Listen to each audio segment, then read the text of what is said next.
What's going on, YouTube? It's AJ with AJ's Reptiles, and I'm bringing you another edition of Story Time. So lately I've been asked by quite a few people, why did I get into breeding reptiles? And the truth is, I've always had a passion for animals and reptiles ever since I was a little kid.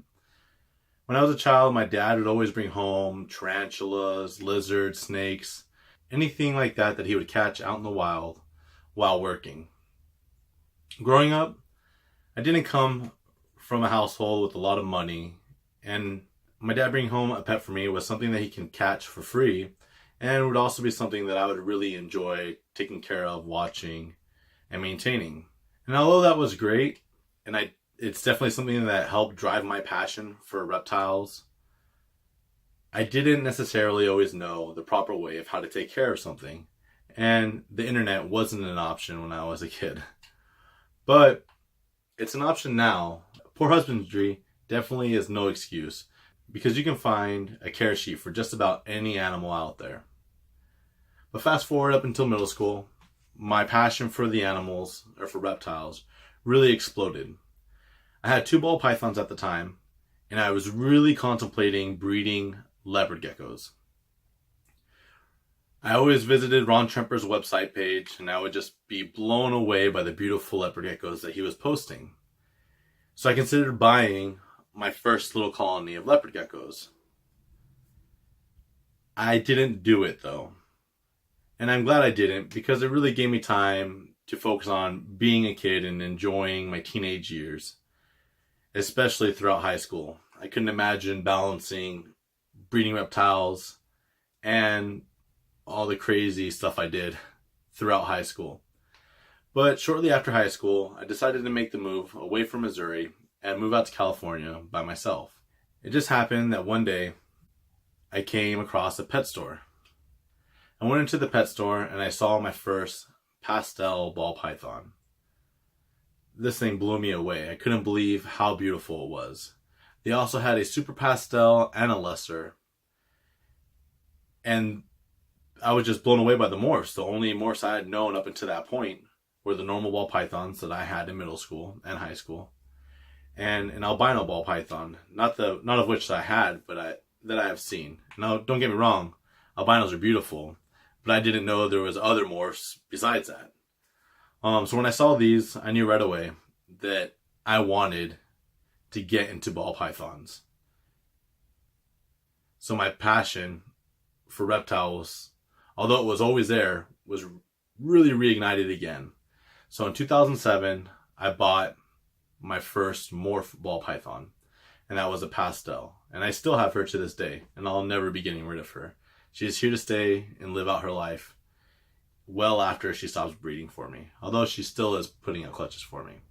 So after I got my pastel ball python, you know what they say, once you buy one, you're going to end up buying 100 of them. And that's kind of what happened with me. The next thing I bought was a female spider 100% het for albino, then an albino male, and so on and so forth. The collection really just started to explode from there. I started breeding and producing my own babies in 2009, and really just, I love the whole process. Up into pairing your female with your male, seeing the lockup, getting the eggs, incubating them, and then seeing what's inside those eggs. Like cutting them open or having them hatch, whatever, seeing them pip. It's freaking amazing. It's hard to explain unless you really experience it yourself. It's just a very rewarding feeling to see your hard work pay off. And not only that, but to see these beautiful little snakes come out of these eggs and never really knowing what you're going to get. It's awesome. And I still love it to this day. So things were going well for me. I was breeding, producing maybe 4 or 5 clutches a year, and growing every year.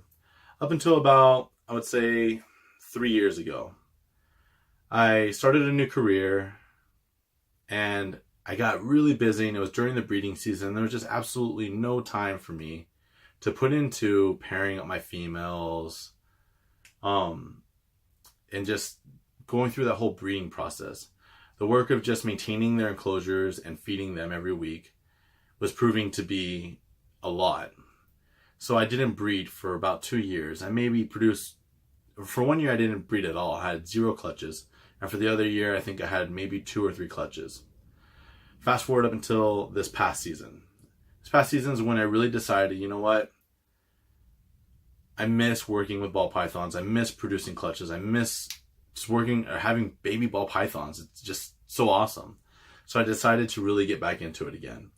And this last season, I had 15 clutches, and I was very excited. It's definitely something I'm glad I'm finally focusing my attention on again. I've gotten to a place in my career where I could, I can maintain that and also focus on breeding ball pythons and really enjoy it and not feel like I'm having to put in a lot of work that I don't have time for. It's definitely something I'm passionate about. And although it is a business of mine, breeding reptiles, it's more of a passion that ended up turning into a business. When I first bought these snakes, I had no intention of starting a reptile breeding business. I just wanted to make some babies of my own. So I bought 2 females and that male, spent a lot of money at that time for those females. And at that time I decided, you know what, rather than give the government all my money for my taxes, I'd rather put that money back into a hobby of mine and turn it into a business. Fortunately, I've been successful, and here I am, I don't know, I guess 11 years later, still breeding ball pythons and really enjoying it. I have some big plans for my future projects, and I'm definitely looking forward to working on creating some new combos. Don't get me wrong, I've definitely made some mistakes along the way. One of them would be taking those years off. I really felt like it set me back. I spent a lot of money on some cool genes and some projects, and I waited too long to really do something with it. And that's 100% my fault. I just couldn't focus my attention on so many things. Aside from having my career, I run not only my reptile business, but also another business of mine. And it was just proving too difficult to really focus on everything all at once. Fortunately, I've come to a place where I can do all that now, but it's taken a lot of work. And it still takes a lot of work to do all those things.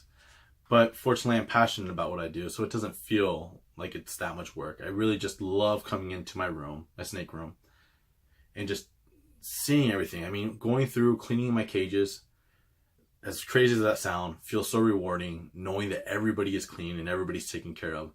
And not only that, as I'm going through, I'm pulling out these snakes, I'm like, man, I forgot I had that. Or I forgot how beautiful that morph was. And it just blows me away. And I'm so glad that I get to do this and just play with genetics. It's a lot of fun. And it's definitely something that I find most new breeders will find rewarding too. But aside from taking those years off, I also jumped into so many different projects all at once and didn't focus my attention on just one thing. And I believe that definitely set me back too, because I didn't establish a strong group of any one project. I had, a male and a female with this gene, that gene, like it's all mixed apart. And I didn't invest heavily enough into the recessive genes. But to be fair, when I got into this, I paid $1,000 for a pastel het clown male. So the recessive genes were a bit more than they are now. So all of you should take full advantage of that. It's definitely a great time to be in this market with so many different breeders. You can get these amazing looking snakes and really start off making cool projects within a couple of years. Unlike me, whenever I first got in, and really the genes were lesser, pastel, spider, pinstripe, and then the recessive genes were albino, clown, pied, and ghost. I mean, don't get me wrong, those are great genes, but man, they were expensive to get into when I started. I'm definitely looking forward to expanding this business and continue breeding. It's definitely something I'm passionate about and will continue to do. I love this hobby so much, and it seems like there's a lot of fresh blood coming into this hobby and with such positive attitudes. It's awesome to see. One of the things I've encountered while doing this is there's a lot of slamming people and hate in the past, and I'm starting to see a lot of that dwindle, and there's a lot more positivity out there. And I'm glad to see other people I'm glad to see breeders encouraging new people to take the plunge or to give them advice or to help them out any way they can.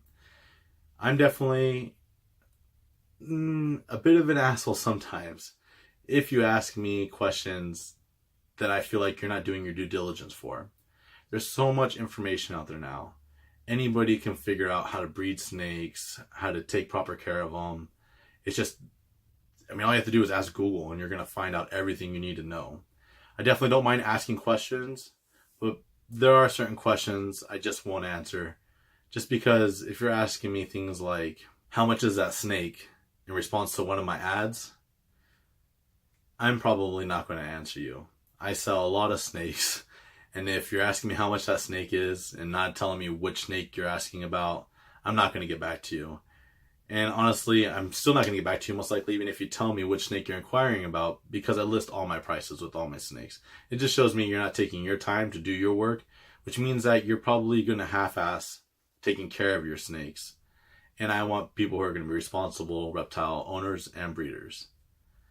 But by all means, if anybody ever has any questions about husbandry, care, or any other questions about why I got into the business or videos that you'd like to see me do, leave them down in the comment section or send me a private message and I'll do my best to get back to you.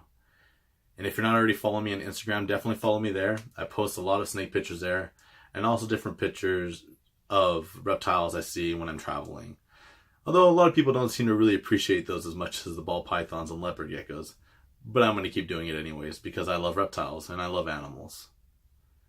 If you're enjoying my content, please like, comment, and subscribe. And be sure to hit that notification bell so you get a notice whenever I put out a new video.